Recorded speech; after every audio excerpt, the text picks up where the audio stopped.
विष्णु गुप्ता करके कोई खबीस है, उसने क्या किया कि मेरे ख्वाजा को छेड़ दिया।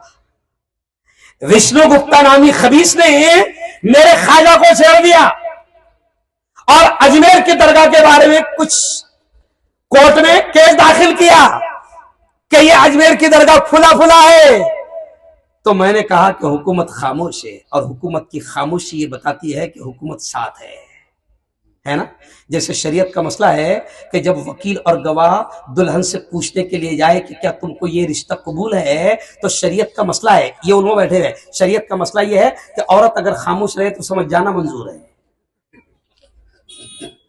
नहीं, ये मसला, ये हंसी की बात नहीं है, क्योंकि वो शर्मा के बोलेगी नहीं। तो ऐसे ही मोदी जी दुल्हन की तरह शर्मा रहे हैं, मना नहीं कर रहे हैं। जो शैतानी हरकत कर रहे हैं उनको मना नहीं कर रहे हैं, मतलब हजरत की इजाजत है। नहीं समझा? निकाह, अरे बोलो।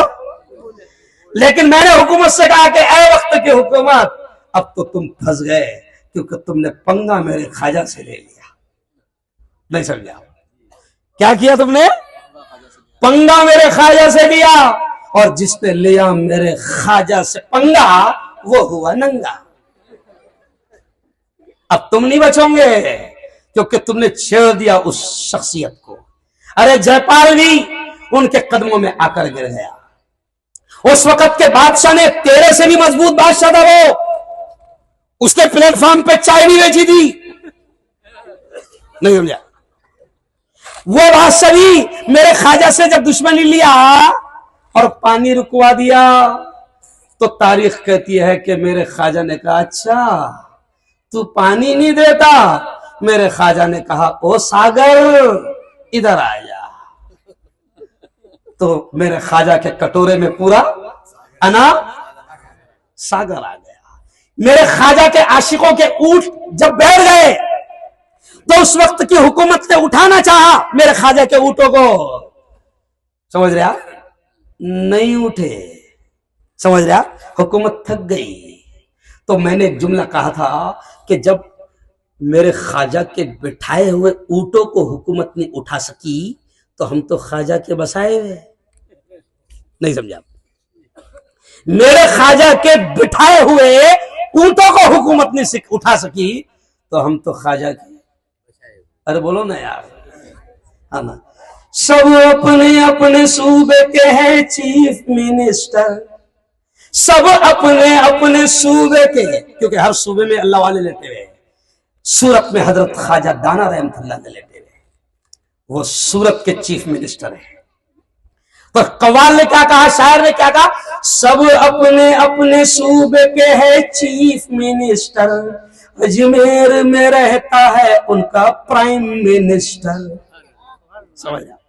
तो ख्वाजा से पंगा लेकर बावले चाले कर लिए। जयपाल भी कदमों में आ गया था। तो वो शेर सुनो, वो जो मैं अक्सर कहता हूं, उसी पर खत्म करके फिर मैं दुआ करूंगा। तो अब वो कव्वाली का जो मेरा मशहूर शेर है, आज वो और ताजा हो गया, क्योंकि अभी मुद्दा ताजा है ना। तो अब देखिए कव्वाल क्या कहता है, दुश्मन बना था आपका जयपाल जादूगर,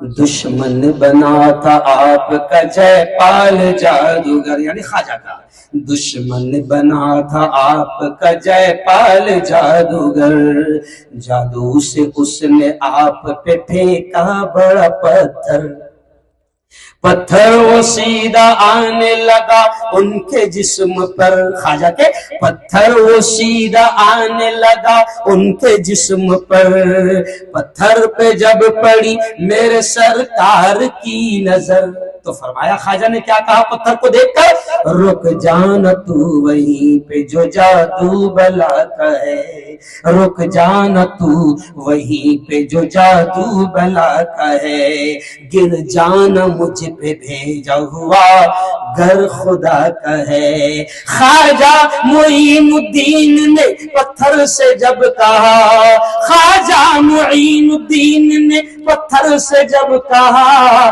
कलमे की एक उंगली से पत्थर रुक गया, ये तो अल्लाह का करम है, मेरे मौला का करम है। तो बड़े प्यारे अशार हैं।